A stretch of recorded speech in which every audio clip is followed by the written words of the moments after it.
Hoje a briga aqui no trabalho foi logo cedo entre mim e o gato, porque ele não tem paciência. Eu chego para fazer o café e ele já fica no meu pé pedindo comida. E hoje era dia de eu fazer o café, né? Que hoje é o que faço.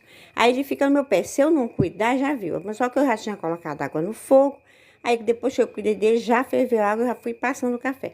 E também aqui eu tenho uma parceria boa, que a minha patroa também já entra em ação, sempre ela me ajuda.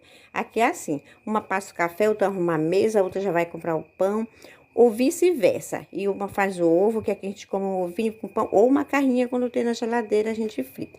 E as duas se ajuntam. Trabalhar assim, com parceria assim, dá um gosto, né? E aqui sempre foi assim.